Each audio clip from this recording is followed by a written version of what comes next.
mulkuhu arba'ami'ati sanah. Dia berkuasa 400 tahun lamanya. Penguasa tunggal syarqan wa gharban. Dari mulai belahan timur dunia sampai ke barat. Tunduk dalam kekuasaannya. Lalu kemudian datanglah Nabi penyeru kepada tauhid menghadap penguasa yang hebat, raja segala raja di atas dunia. Menyembahlah kepada Allah. Lalu apa jawabnya? Dengan sombong dan angkuh dia berkata, Arabbun ghairi, Arabbun ghairi, adakah Tuhan lain selain aku? Adakah yang lebih berkuasa di dunia ini selain aku? 400 tahun membuat dia merasa bahwa dia Tuhan. Sampai-sampai keluar dari mulutnya, Arabbun ghairi, adakah Tuhan selain aku? Lalu kemudian apa yang terjadi? Allah subhanahu wa ta'ala mengirimkan ba'udah. Dalam Al-Quran Allah mengatakan tidak malu menciptakan ba'udah, nyamuk. Inna Allah la yastahi ayyadriba masalam ma ba'udah. Allah tidak malu menciptakan seekor nyamuk. Wa ma fauqaha, lebih kecil daripada nyamuk. Apa yang terjadi? Nyamuk itu masuk ke dalam lubang hidungnya, terus ke dalam batang hidungnya, sampai ke otaknya, dan nyamuk itu pun menggigit otak di kepalanya. Lalu kemudian dia mengambil martel memukul-mukul kepalanya, sampai orang-orang di sekelilingnya menyangka dia gila, sampai dia habis usaha, makin sakit, tak dapat dirasakan, tak dapat diceritakan, tak dapat diungkapkan bagaimana rasanya. Dan akhirnya dia pun mati, dicatat dalam sejarah. Dia bernama Namruz. Begitu Allah bercerita tentang orang-orang angkuh dan sombong. Dia tidak mati disambar petir, dia tidak mati ditimpa batu besar, dia tidak mati karena sesuatu yang hebat, tapi dia mati karena makhluk yang hina, yang kita pun dapat membunuhnya dalam satu kali tepukan, berpuluh nyawa nyamuk akan mati.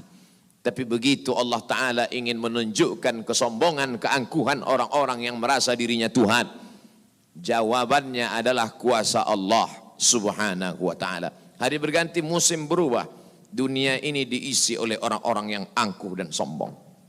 Selesaikah dunia dengan matinya Namruz? Tidak. Lahir lagi generasi yang lebih canggih daripada Namruz, lebih kejam daripada Namruz. Apa yang dia lakukan? Yuzabbihuna abna'ahum wa yastahyuna nisa'ahum. Lebih sadis daripada Namruz. Anak laki-laki disembelih hidup-hidup, anak perempuan dibiarkan karena tidak melawan. Anak laki-laki yang dia nampak dalam mimpinya akan menarik mahkota kekuasaannya, anak perempuan dibiarkan melahirkan. Sampai pada akhirnya ketika dia berkata dengan lantang, kalimat berbeda, substansi makna yang sama. Ana rabbukumul a'la. Ana, aku, rabbukum, Tuhan kamu, a'la, yang paling tinggi. Ternyata kekuasaan boleh bisa merubah makhluk merasa menjadi khalik. Orang kalau sudah terlalu lama berkuasa, melihat manusia tertunduk-tunduk ketakutan, maka berubah dalam dirinya, berkata, kaulah yang paling berkuasa, engkau adalah Tuhan. Itu pernah terjadi pada Namruz dan menular kepada Parau. Al-Quran menyebut dia Fir'aun. Ana, aku, Rabbukumul a'la, Tuhan kamu yang paling tinggi. Bagaimana cara Allah mematikan Fir'aun? Diceritakan dalam Al-Quran. Falamma adrakahul gharaqu, ketika dia tenggelam di tengah laut merah, masuk air itu ke dalam tenggorokannya dan masuk ke dalam lehernya, terus ke dalam dan masuk ke dalam paru-parunya. Sebodoh-bodoh anak kecil tidak akan ada air masuk ke dalam paru-parunya. Anak kecil yang belajar minum, kalau sampai air masuk ke dalam saluran nafasnya, dia pasti akan tersedak. Tersedak adalah kuasa Allah. Kenapa? Karena ada saluran nafas, ada saluran minum. Udara tidak akan mungkin diisi air, karena kalau sampai air masuk ke saluran udara, maka hancurlah paru-paru.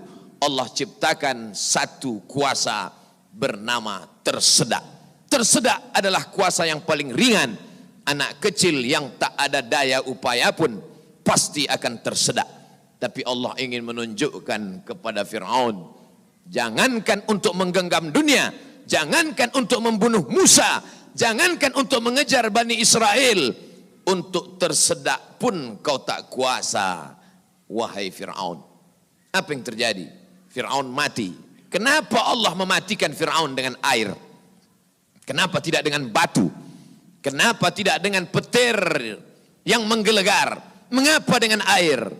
Karena dulu bayi yang tak berdaya itu dihanyutkan ke tengah air. Wa auhayna ila ummi Musa. Kami wahyukan, kami ilhamkan, kami bisikkan ke hati ibu Musa. An ardi'ihi, susukan anakmu.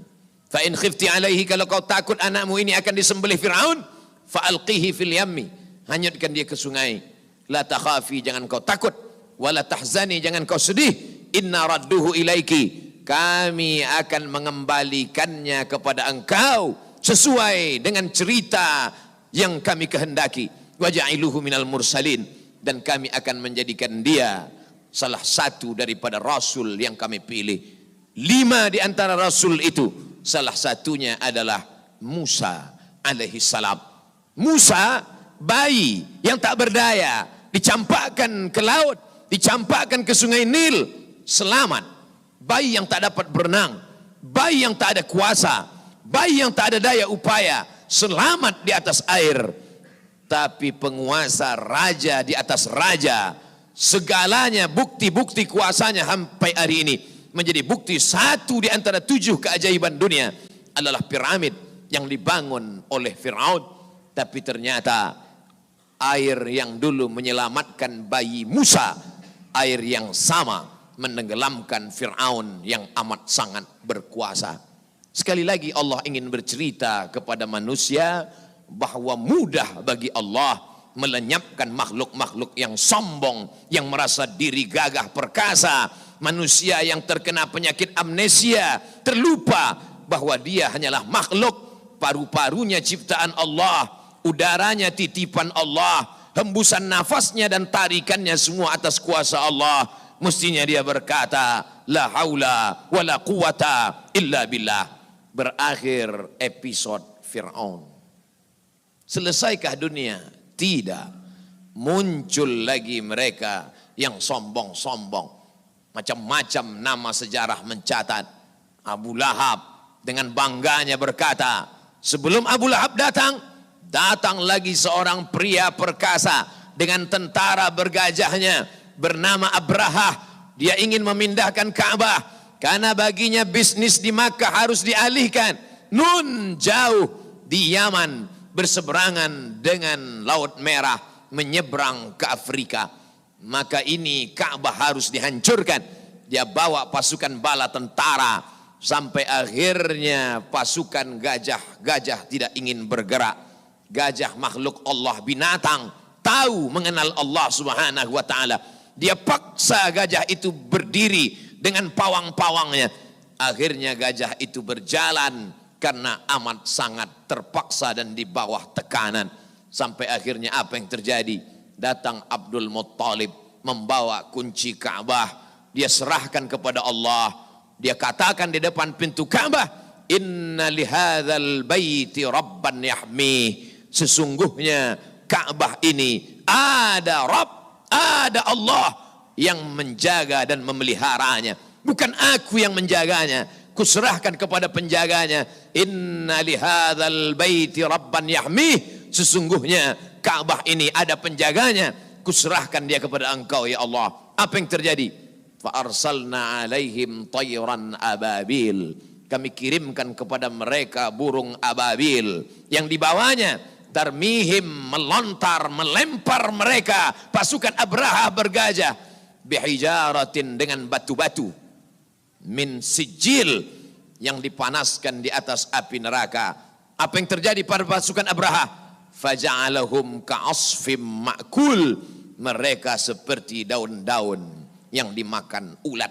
Tahun peristiwa itu terjadi disebut dengan Amul Fil, tahun gajah, tahun kelahiran Sayyidina wa Maulana Muhammad sallallahu alaihi wasallam. Hari berganti, musim berubah, isi dunia sebenarnya itu-itu saja, namanya berbeda, tapi sebenarnya makhluknya itu-itu saja. Dia pernah bernama Namrus, dia pernah bernama Fir'aun, dia pernah bernama Abraha. Selesaikah dunia? Belum. Dunia terus berlanjut, melahirkan makhluk-makhluk. Ada yang rendah hati dan tawadu, ada yang zuhud dan ridha, ada yang mencari kemuliaan Allah, ibtigha'a mardatillah. Tapi ada yang dititipkan harta dan kuasa. Pertama dia merasa dia punya, lama-lama dia merasa alam semesta pun bersimpuh sujud di kakinya, karena dia lihat tidak lagi ada orang yang berani mendongakkan kepala, tidak lagi ada yang berkuasa, tidak ada lagi yang berani bersuara keras, lantang, semuanya ketakutan. Sampai akhirnya dia berkata dalam hati, aku adalah penguasa jagat raya. Kemana mereka semua? Mati. Ketika penguasa-penguasa dunia modern dengan kecanggihan teknologi berkata, kami bisa menangkal gempa. Gempa sebagaimana apapun kuatnya bisa kami atasi. Ternyata begitu ujian Allah itu datang, bangunan yang mereka bangun porak-poranda, hancur berkeping. Datang lagi satu penguasa berkata, kami yang paling banyak jumlahnya di atas dunia, kami yang bisa menguasai alam semesta. Mana itu Tuhan? Mereka tak pernah mengenal Tuhan, karena mereka adalah komunis, karena mereka adalah ateis. Bagi mereka agama itu hanyalah candu.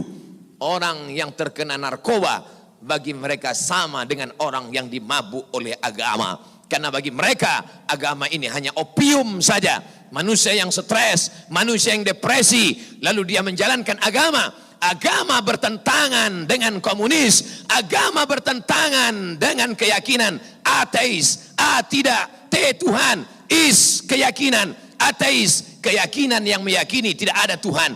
Mana itu Tuhan? Tidakkah kita melihat ucapan mereka sama seperti ucapan Fir'aun, yang keluar dari mulut mereka sama seperti yang keluar dari mulut Namrus? Mana kuasa Allah? Allah mengirimkan bakteri-bakteri kecil, kuasa itu pun roboh, hancur berkeping.